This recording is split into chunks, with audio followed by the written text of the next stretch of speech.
সব স্থলবন্দর দিয়ে বাংলাদেশ থেকে পোশাক আমদানি বন্ধ করল ভারত। এই সংক্রান্ত নোটিশ জারি করেছে দেশটির শিল্প ও বাণিজ্য মন্ত্রণালয়। তবে আমদানি চালু থাকবে নবসেবা ও কলকাতা সমুদ্র বন্দর দিয়ে। নোটিশে আরও বলা হয়, পোশাকের পাশাপাশি আসাম, মেঘালয়, ত্রিপুরা, মিজোরাম, চ্যাংরাবান্ধা ও ফুলবাড়ি শুল্ক স্টেশন দিয়ে ফল, প্লাস্টিক, প্রক্রিয়াজাত খাবার, তুলা ও ফার্নিচার আমদানিও নিষিদ্ধ থাকবে। তবে মাছ, এলপিজি, ভোজ্য তেল ও পাথর আমদানির ক্ষেত্রে এই নিষেধাজ্ঞা থাকবে না। ভারত হয়ে নেপাল বা ভুটানে রপ্তানির ক্ষেত্রেও বাংলাদেশের জন্য এই নিষেধাজ্ঞা কার্যকর হবে না।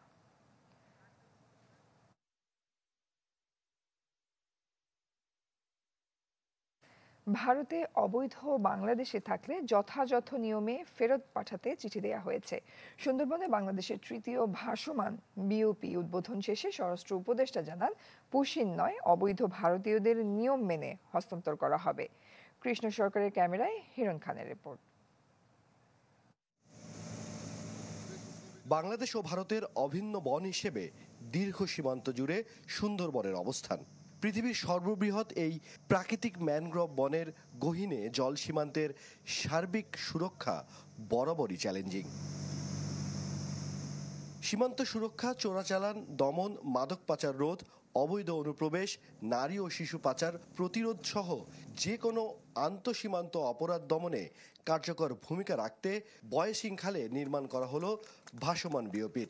উদ্বোধন করেন স্বরাষ্ট্র উপদেষ্টা। এ সময় সীমান্তে পুশ ইন প্রচেষ্টা নিয়ে সাংবাদিকদের প্রশ্নে তিনি বলেন, বাংলাদেশে থাকা অবৈধ ভারতীয়দের চিহ্নিত করে নিয়ম মেনেই ভারতে পাঠানো হবে। ব্রাহ্মণবাড়িয়া ওই সীমান্ত কিন্তু তারা পুষিনের চেষ্টা করছে। অবৈধভাবে ইন্ডিয়ান যারা আছে তাদের আমরা এইভাবে পুষবো কেন, আমরা যে প্রপার চ্যানেল আছে ওইভাবে পাঠাবো।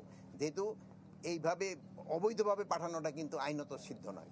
আমাদের বাংলাদেশি যদি কেউ ইন্ডিয়া থেকে থাকে, আপনারা প্রপার চ্যানেলে পাঠান। পুশ ইন ঠেকাতে স্থানীয়দের সহযোগিতা চান বিজিবি প্রধান। প্রতিরোধ করার আমরা চেষ্টা করছি, দেখছেন প্রতিনিয়তই। সত্যি কথা বলতে আজকে সকালেও কিছু পুশিং হয়েছে, আমরা তথ্য পেয়েছি।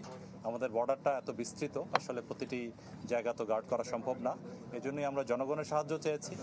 এরই মধ্যে বিএসএফ এর পুশিং চেষ্টা রোধে সীমান্তবর্তী এলাকায় কঠোর নজরদারি করা হচ্ছে। সম্প্রতি বাংলাদেশে বিভিন্ন সীমান্ত দিয়ে প্রায় 4 শতাধিক পুশিং করা হয়েছে। বাংলাদেশ ভারত সুন্দরবনের ৭৯ কিলোমিটার পানিপথের এই সীমানায় ভারতে রয়েছে উল্লেখ সংখ্যক ভাসমান বিওপি। তার বিপরীতে বাংলাদেশে মাত্র 3টি ভাসমান বিওপি। এখন প্রশ্ন হচ্ছে, এই 3টি ভাসমান বিওপি দিয়ে কতটুকু নিরাপত্তা নিশ্চিত করা সম্ভব এই এলাকার, নাকি দরকার আরও এমন ভাসমান বিওপির? হিরণ খান, চ্যানেল 24, সাতক্ষীরা, বয়সিং সীমান্ত। বিদেশিদের বন্দর বা করিডোর দেয়া হবে কিনা সেই সিদ্ধান্ত দেবে গণতান্ত্রিক সরকার, অন্তর্বর্তী সরকার নয়। এনডিএম এর প্রতিষ্ঠাবার্ষিকীর আলোচনায় এই কথা বলেছেন বিএনপির ভারপ্রাপ্ত চেয়ারম্যান তারেক রহমান। অভিযোগ করেন, বিনিয়োগ নিয়ে সরকার জাঁকজমকপূর্ণ আয়োজন করলেও দেশে কাঙ্ক্ষিত বিদেশি বিনিয়োগ আসেনি।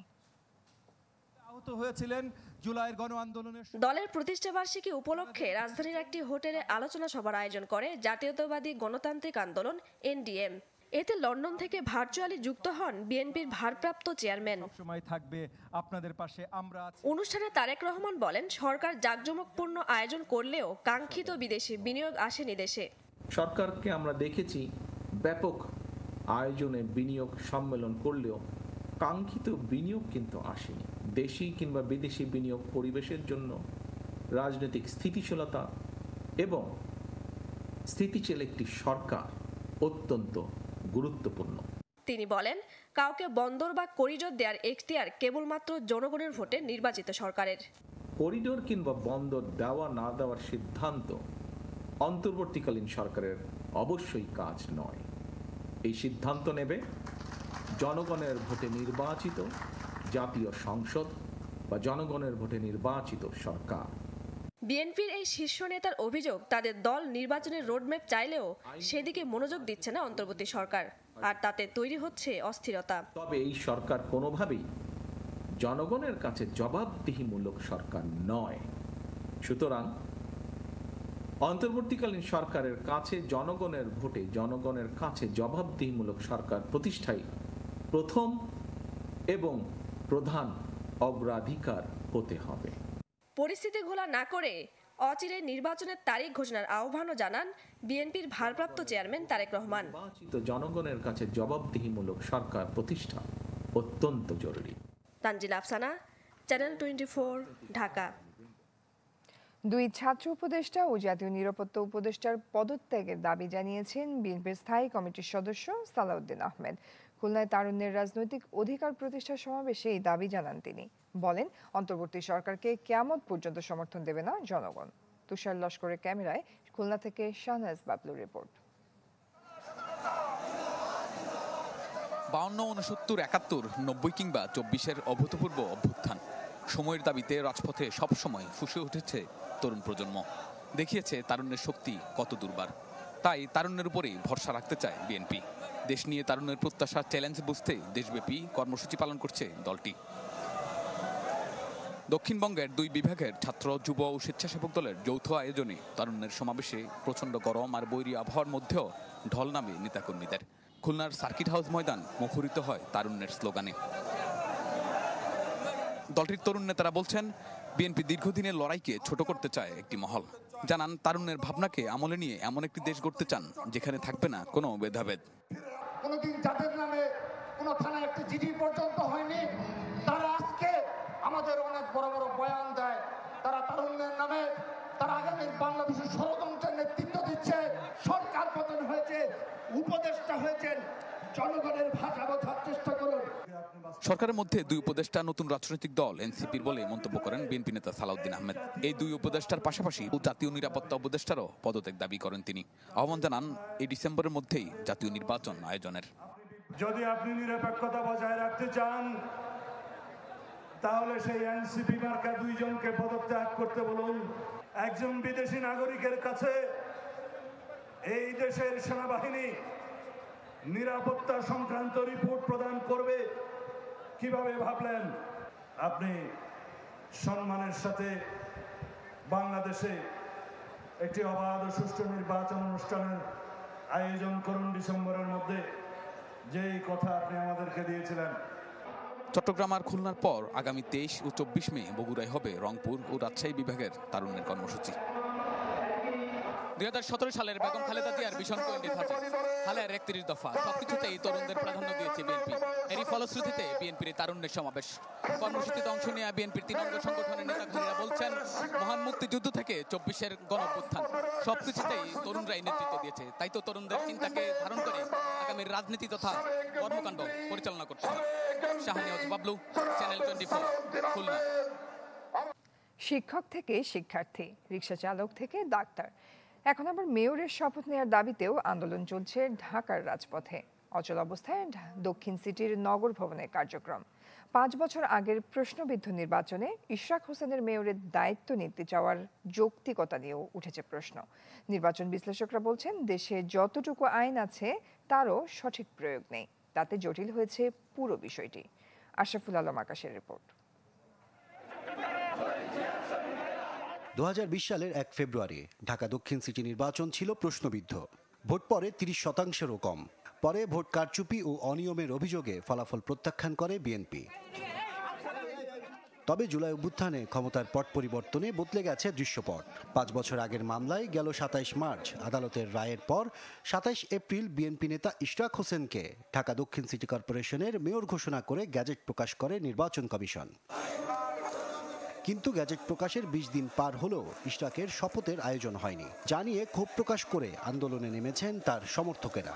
ইঞ্জিনিয়ার ইশরাককে যদি দায়িত্ব না দেওয়া হয়, আমরা নগর ভবনের সকল কর্মকাণ্ড বন্ধ করে দেব। আমি ধানের শীষে চাপ দিলে জায়গা হলো নৌকাতে, যেটাতে আমি চাপ দিই, আমরা ভোট দিতে পারি নাই। আওয়ামী লীগ বাদে প্রায় প্রতিটি রাজনৈতিক দল বিগত সময়ের সব নির্বাচনকে অবৈধ বলে অভিহিত করে। সে অবৈধ নির্বাচনের মেয়রের দায়িত্ব নেওয়া কতটা যৌক্তিক তা নিয়েও উঠেছে প্রশ্ন।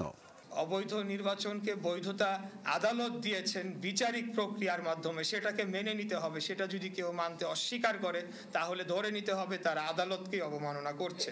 যখন আমরা অবৈধ বলছি, তখন আমরা সেই যে ফলাফলটাকে সেটাকে আমরা মিন করে অবৈধ বলছি। মেয়রের শপথের ইস্যুকে কেন্দ্র করে চলমান আন্দোলনে অচল হয়ে পড়েছে ঢাকা দক্ষিণের নগর ভবন। তালা দেওয়া হয়েছে প্রতিটি ফটকে। মেয়র হতে মরিয়া ইশরাক হোসেনের দাবি, এই আন্দোলন স্থানীয়দের অধিকার। এই আন্দোলনটি লাগাতার চলবে যতক্ষণ না পর্যন্ত দাবি মেনে নেওয়া না হচ্ছে। সবখানে যদি আন্দোলন হয়, তারা যদি আন্দোলন করে, আমি তাদেরকে কিভাবে তাদের মৌলিক অধিকার থেকে বঞ্চিত করার নির্দেশনা দিতে পারি। এদিকে নির্বাচন আইনের বিধিমালা মতে মামলার আবেদনের 6 মাসের মধ্যে এবং আপিল পরবর্তী 4 মাসের মধ্যে আপিল নিষ্পত্তি করার বিধান রয়েছে। নির্বাচন বিশেষজ্ঞরা বলছেন, দেশে যতটুকু আইন আছে তারও সঠিক প্রয়োগ না থাকায় পুরো বিষয়টি জটিল হয়ে গেছে। এটা আসলে আমাদের আইনের দুর্বলতা। পৃথিবীর অনেক দেশেই নির্বাচনের 3 দিন, 7 দিন, 1 মাস, বড়জোর 3 মাস পরে এ ধরনের জাজমেন্ট হয়। এবং ইশরাক সাহেবকে যে শপথ নেওয়ার জন্য ডাকা হয় নাই, তার কোনো ব্যাখ্যাও কিন্তু আমরা জানি না। সরকারের পক্ষ থেকে কোনো ব্যাখ্যা দেওয়া হয় নাই। মেয়র ঘোষণা করে ট্রাইব্যুনালের রায় স্থগিত চেয়ে হাইকোর্টে করা রিট শুনানির আগে কোনো সিদ্ধান্তে আসা যাবে না বলেও মন্তব্য করেন এই নির্বাচন বিশেষজ্ঞ। এখন বলটা সম্পূর্ণ আদালতের করে। আশরাফুল আলম আকাশ, চ্যানেল 24, ঢাকা। অনেক রাজনীতিবিদ আছেন নির্বাচনী বৈতরণী পার হলে যাদের চেহারা রাতারাতি বদলে যায়। রাজধানীর কাফরুলের সহযোগী সদস্যের সমাবেশে মন্তব্য করেছেন জামায়াতের আমির ডক্টর শফিকুর রহমান। আসমানের নিচে জমিনের উপরে কোনো সমাজ পরিবর্তন হয় নাই যুবকদের হাত ছাড়া। এই গুণে ধরা বেতমিজ সমাজকে জায়গায় আনতে হলে তোমাদেরকে আরেকবার এগিয়ে আসতে হবে ইনশাআল্লাহ। আমরা তোমাদের জন্য আগামীর একটি সভ্য মানবিক বাংলাদেশ গড়ে তুলতে চাই। ক্ষুদ্র ঋণে অবিশ্বাসীরা টাকা নিয়ে হাওয়া হয়ে গেছে বলে মন্তব্য করেছেন প্রধান উপদেষ্টা ডক্টর মোহাম্মদ ইউনূস। রাজধানীতে এক অনুষ্ঠানে তিনি বলেন, এবার ক্ষুদ্র ঋণ ব্যাংক করতে হবে। প্রধান উপদেষ্টার মতে, তরুণদের হাতে বিনিয়োগের টাকা থাকলে তারা আর চাকরির পেছনে ঘুরবে না। মাইক্রো ক্রেডিট রেগুলেটরি কমিশনের নিজস্ব ভবন উদ্বোধনে এ আয়োজন। অনুষ্ঠানে মাইক্রো ক্রেডিট বিশ্বজুড়ে ছড়িয়ে দিতে প্রধান উপদেষ্টা ডক্টর মোহাম্মদ ইউনূসের অবদানের কথা তুলে ধরেন বক্তারা। মাইক্রো রেগুলেটরি অথরিটি, কিন্তু রেগুলেশনের উপর অত্যাধিক জোর দেবেন না।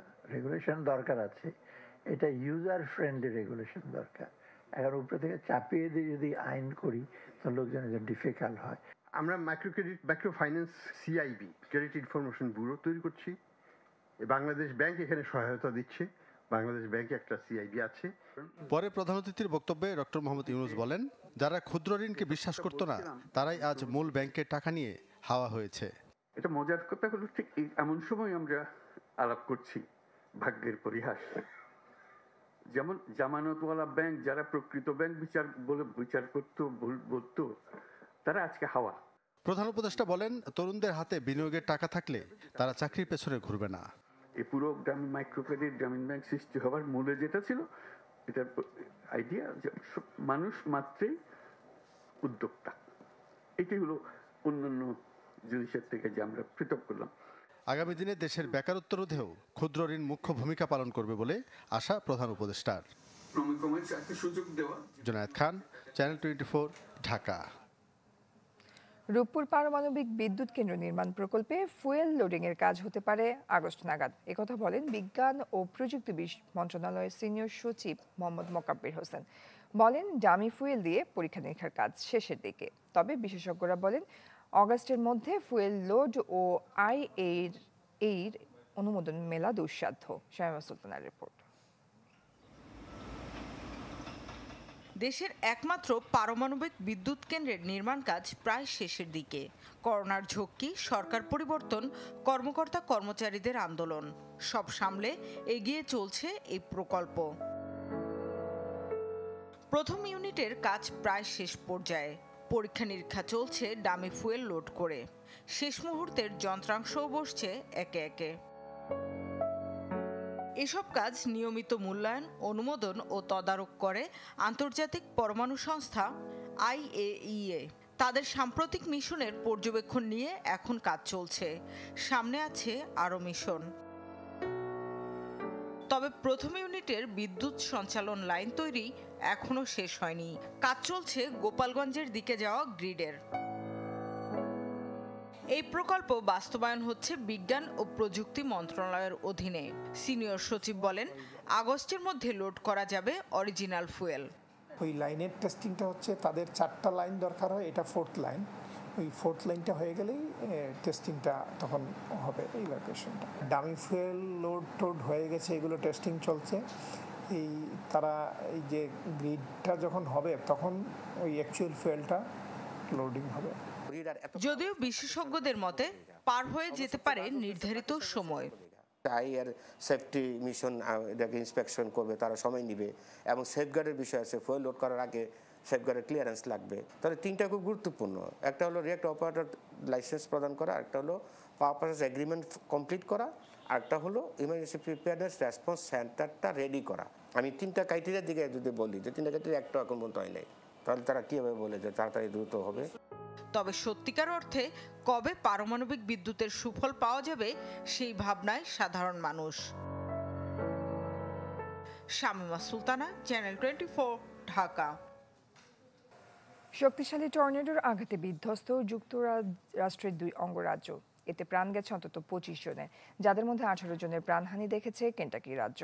মিসৌরিতে মৃত্যু হয়েছে আরও 7 জনের। 2 রাজ্যেই ধসে পড়েছে কয়েক হাজার বাড়িঘর। ঘন্টায় 200 কিলোমিটার বাতাসের ধাক্কায় ভেঙে পড়েছে গাছ ও বৈদ্যুতিক খুঁটি। এতে রাজ্য দুটিতে বিদ্যুৎ বিচ্ছিন্ন প্রায় 1.5 লাখ ঘরবাড়ি। সবচেয়ে বেশি ক্ষতিগ্রস্ত মিসৌরির সেন্ট লুইস শহর। অন্তত 5,000 আবাসন পুরোপুরি বিধ্বস্ত হয়েছে।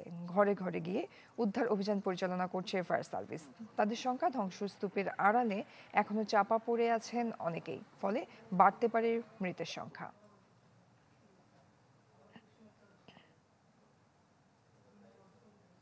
দর্শক, এই ছিল সকাল 7টার খবরে। বিশ্বের যে কোনো প্রান্ত থেকে সবশেষ খবর জানতে ভিজিট করুন আমাদের ফেসবুক পেজ, ইউটিউব চ্যানেল ও ওয়েবসাইটে। এতক্ষণ সাথে থাকার জন্য ধন্যবাদ সবাইকে।